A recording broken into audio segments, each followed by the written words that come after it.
வாயும் பாக்கியம் உள்ளது. கடவுளை துதிக்கிற நாவும் இந்த வாய் எப்படிப்படுதுன்னா பாக்கியம் பெற்றது. நீங்க என்னன்னா துதிக்கிறது கவலைப்படுறீங்க, பாரத்து கவலைப்படுறீங்க. அல்லேலூயா. அருமையா, உங்களை ஜெனிப்பித்தவர் அவர் தான், என்னை ஜெனிப்பித்தவர் அவர் தான், உலகத்தின் சகல ஜீவராசிகளையும் ஜெனிப்பித்தவர் அவர் தான். வானங்கள் தூர சேனைகள் எல்லாமே அவரை துதிக்கிறது.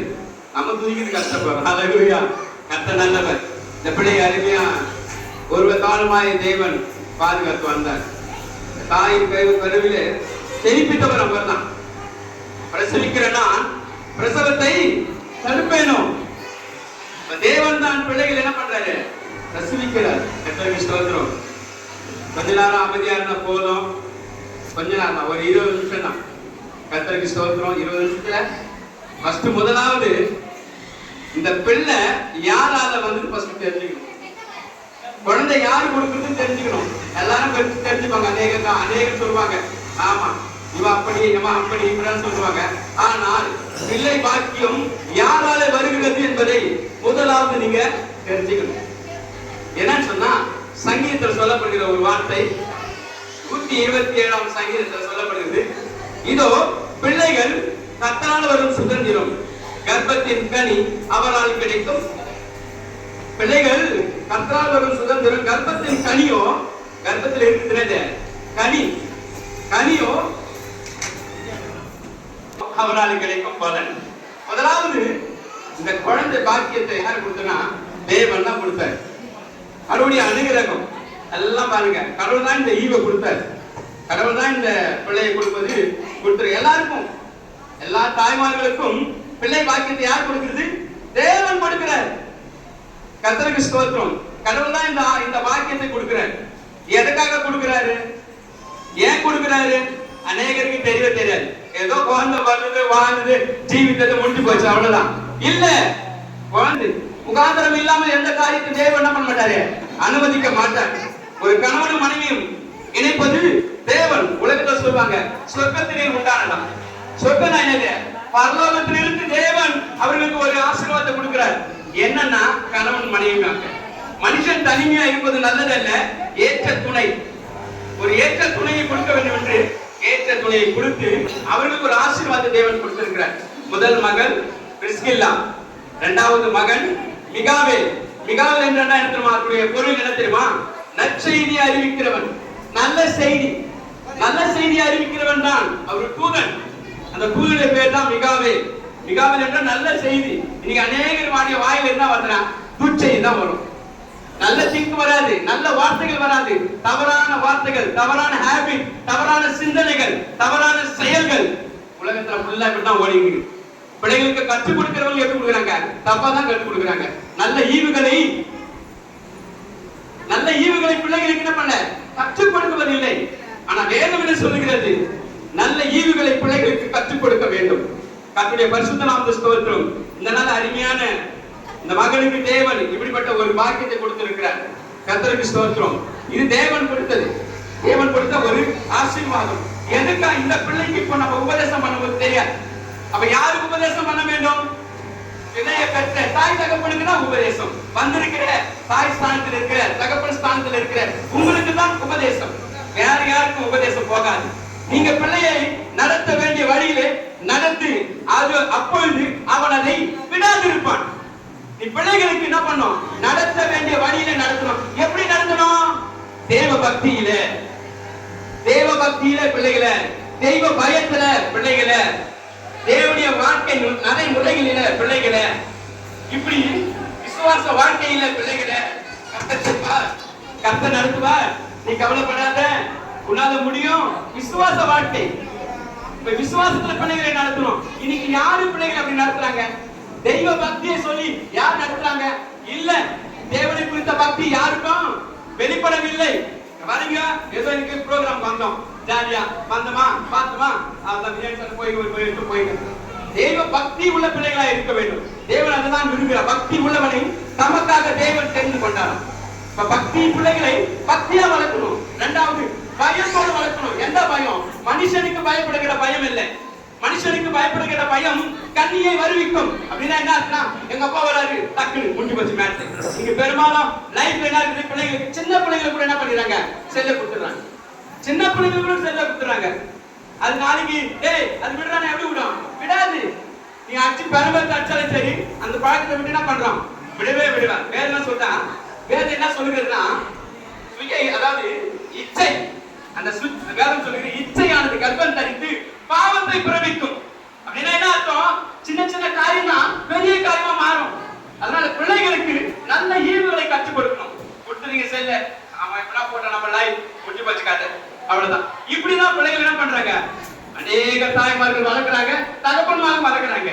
என் அன்பு தேவ பிள்ளைகளை, நீங்க பிள்ளைகளுக்கு நல்ல ஈவுகளை என்ன பண்ணணும், கற்றுக் கொடுக்கணும். அதான் வேதம் சொல்லுது, பிள்ளையானவனை நடத்த வேண்டிய வழியிலே நடத்து, அப்போது அதை என்ன பண்ணுவான், விடாதிருப்பான். ஸ்தோத்திரம். அப்ப பிள்ளைகளை இந்த வயதுல நடத்துவான் தேவனி. ஏன்? இது உனக்கும் ஆசீர்வாதம், உன் குடும்பத்துக்கு ஆசீர்வாதம், உன் தேசத்துக்கு ஆசீர்வாதம், இந்த உலகத்துக்கே ஆசீர்வாதம். உன் பிள்ளைகளை நன்றாய் நீ தேவனுடைய சிச்சையிலே, தேவனுடைய நீதியிலே, தேவனுடைய பரிசுத்தத்திலே, தேவனுடைய உண்மையிலே, தேவனுடைய ஒழுக்கத்திலே நீ வளர்ப்ப என்று சொன்னால் அது உனக்கு தான் ஆசீர்வாதம், உன் குடும்பத்துக்கு தான் ஆசீர்வாதம், உன் தேசத்துக்கு தான் ஆசீர்வாதம். வேதம் என்ன சொல்லுது தெரியுமா? நீதிமான் நன்றாய் இருந்தால் பட்டினம் களி கூறும். அப்படின்னா என்ன பொருள்? நீதியானவன் ஒரு தேசத்தையோ ஒரு பட்டினத்தையோ ஒரு கிராமத்தையோ ஆட்சி செய்தால் அந்த கிராமம் நன்றாய் இருக்கும். அநியாயக்காரன் போனா போச்சு, எல்லாம் அநியாயம் தான் நடக்கும். நீதியா நடக்கிறவன், உண்மையா நடக்கிறவன் கிட்ட ஒரு ஆட்சி போனா அந்த தேசம் சந்தோஷமா இருக்கும். அப்ப இந்த பிள்ளைய நீ நீதியா நடத்தினா உன் வீடு எப்படிப்பட்டா இருக்கா, சந்தோஷமா இருக்கும். எப்படி இருக்கும்? மகிழ்ச்சியா இருக்கும், ரொம்ப சமாதானமா இருக்கும். குடும்பங்களே தாய் தகப்பனார் பிள்ளைகளை பெற்று மனநோவு, கஷ்டம், துக்கம், ஐயோ இந்த பிள்ளையை பற்றி ரொம்ப நான் கஷ்டப்படுறேன், ரொம்ப வருத்தப்படுறேன். ஹல்லேலூயா. ஆனா வேதம் சொல்லுகிறது, நீ பிள்ளையை வளர்க்க வளர்க்க அது அப்படியே உன்னை பழகும். அதுக்கு முதலாவது நீங்க தான் ரோல் மாடல். யார் ரோல் மாடலா இருக்கிறோம்? அருமையான சரண் கொலேவு கிறிஸ்டியா தான் ரோல் மாடல் பிள்ளைகளுக்கு. அவங்களுடைய அடிச்சுவடிகள் தான் பிள்ளைங்க என்ன பண்ணுவாங்க, ஃபாலோ பண்ணுவாங்க. தாய் தகப்பன் எப்ப பார்த்தா சண்டை போட்டுக்கிட்டே இருந்தாங்கன்னா பிள்ளைங்க என்ன பண்ணாங்க? ஆமா, ஒரு தாய் தகப்பன் குடிகாரனா இருந்தா கண்டிப்பா 80% 70% என்னவா குடிகாரனா பிள்ளைகள் வாழ்வதற்கு வாய்ப்பு இருக்குது. அப்ப என்ன ஒரு ஒரு ஒரு காரிய பிள்ளைகளை கற்றுக்கொள்வதற்கு யார் முதலாவதுன்னா தாய் தகப்பன் தான் இருக்கு அடிச்சுவடு. அவங்கள பார்த்து தான் கற்றுப்பாங்க பிள்ளைங்க, எல்லாத்தையும் அவங்கள பார்த்தா கற்றுப்பாங்க. முதல்ல பார்த்தது யாரு? தாய் தகப்பன் தான் பாக்குறாங்க. அவங்க எப்படி வாழ்றாங்களோ, அவங்க எப்படி ஜீவிக்கிறாங்களோ அதுதான் பிள்ளைங்க என்ன பண்ணும், அப்படியே பார்க்கணும். கர்த்தருக்கு ஸ்தோத்திரம். நீதிமான் தன் புத்தகத்திலே நடக்கிறான், அதற்கு பிற்பாடு தன் பிள்ளைகள் பாக்கியவான்களாக இருப்பாங்க. என்ன அர்த்தம்? நீதிமான் தன் உத்தமத்திலே நடக்கிறான், அதுக்கு பிறப்பாடு தன் பிள்ளைகள் உத்தம பாக்கியவான்களாக ஆசீர்வதிக்கப்படுகிறார். நீதிமான் தன் பிள்ளைகளுக்கு ஆஸ்தியை சம்பாதி வைக்கிறான். பிள்ளைகளின் மேன்மை பிதாக்களே. பிள்ளைகளின் மேன்மை பிதாக்களே அப்படின்னா என்ன அர்த்தம்? அப்பா அம்மா கரெக்டா இருக்கும்போது தான் அந்த பிள்ளைகள் நாளொரு காலத்திலே ஆசீர்வாதமா விளங்கும். கர்த்தருக்கு ஸ்தோத்திரம். இப்படி எல்லாமே பிள்ளைகள் நீங்க வளர்க்கும் போதுதான் உங்க பிள்ளைகள் கர்த்தராலே போதிக்கப்பட்டிருப்பாங்க. அருமையான ஒரு வார்த்தை சொல்கிறது, எங்க முற்பிதாக்கள் சொன்னாங்க, அதை நான் உங்களுக்கு என்ன பண்றேன், அறிவிக்கிறேன். கர்த்தருக்கு ஸ்தோத்திரம். அவர்கள் காதுபட பேசு அப்படின்னா என்ன, தேவனுடைய காரியங்களை பிள்ளைகளுடைய காதில் என்ன பண்ணணும், பேசிக்கிட்டே இருக்கணும். நீதியை குறித்து பேசிக்கிட்டே இருக்கணும், உண்மையை குறித்து பேசிக்கிட்டே இருக்கணும். நம்ம தேவன் எப்படிப்பட்டவர் முதலாவது தெரிஞ்சுக்கணும். ஏசப்பா எப்படிப்பட்டவர்னா, அவர் நல்லவர், அவர் பரிசுத்தர், அவர் நீதி உள்ளவர், அவர் உண்மை உள்ளவர், அவர் சத்தியம் உள்ளவர். போதை பிடிக்கிறது கிடையாது, தனி அடிக்கிறது கிடையாது.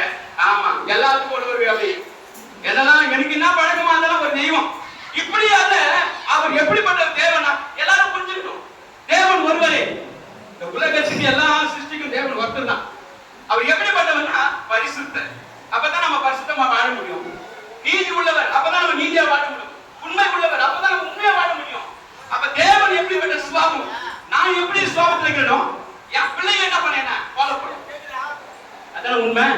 நான் எப்படி வாழ்றேன், நான் எப்படி ஜீவிக்கிறேன், என் அடிச்சோடி எப்படி ஃபாலோ பண்ணும். அது போல நம்ம ஆராதிக்கிற இந்த உலகத்தின் சிருஷ்டிகர் யாருன்னா தேவன். அவர் பரிசுத்தமான தேவன், அவர் நீதி உள்ளவர், உண்மை உள்ளவர்.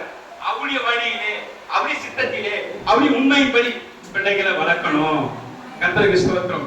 இது எனக்காக நீ வளர்த்து, இது எனக்காக என்ன பண்ண வளர்த்து. கர்த்தருக்கு ஸ்தோத்திரம். ஒரு தாயார் சொல்றாங்க, இது எனக்காக வளர்த்துனா, பிள்ளை யாருக்காக வளர்க்கணும்னா தெய்வத்துக்காக, தெய்வ சித்தத்துக்காக வளர்க்கணும்.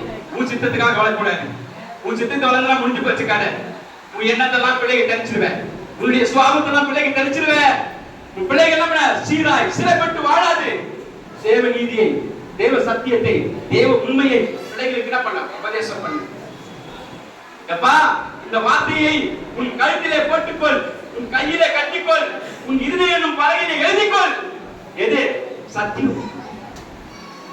இந்த வேத சத்தியத்தை என்ன பண்ணு உன் இருதயத்திலே பலகையிலே எழுதிக் கொள்ளுப்பா, மாலையா போட்டுக்கப்பா. சாதனை இவை உனக்கு ஆரோக்கியத்தை உண்டாக்கும், கல்லறை கொடுக்கும், ஜீவியத்தை கொடுக்கும். இவையெல்லாம் என்ன வேதம் சொல்லுகிறது. நன்கு தேவ பிள்ளைகளே, இந்த நாளிற்கு வந்திருக்கிறீங்க. ஆனா இந்த பிள்ளையை கர்த்தர் கொடுத்தார். அவர் கொடுத்ததுக்காக நன்றி சொல்லுகிற விதமா தான் இந்த மீட்டிங். இந்த ஒரு ஆசீர்வாத கூட்டம். வருஷத்தை நன்மையினாலே முடிசூட்டுகிற தேவன். தேவன் எப்படிப்பட்டவன்? வருஷத்தை என்ன பண்றானா நன்மையினாலே. அது போல இந்த பிள்ளைக்கு ஒரு வருட காலமாய் தேவன் பாதுகாத்தார். தாயின் கருவிலே இந்த பிள்ளையை ஆண்டு என்ன பண்ணாரா பாதுகாத்தார். அல்லேலூயா.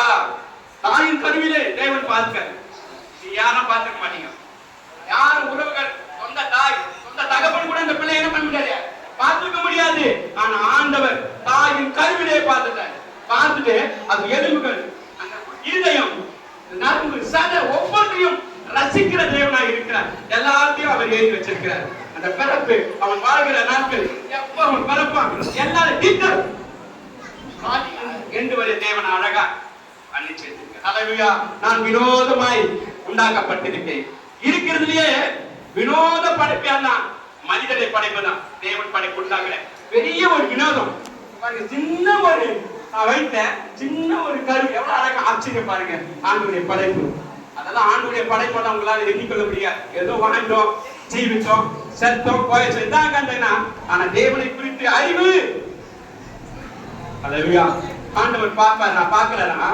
தேவனை தேடுகிற உணர்வுள்ளவன் உண்டோ என்று பூமியில தேவன் மனுபுத்திரனை கண்ணோக்கி இருக்கிறார்.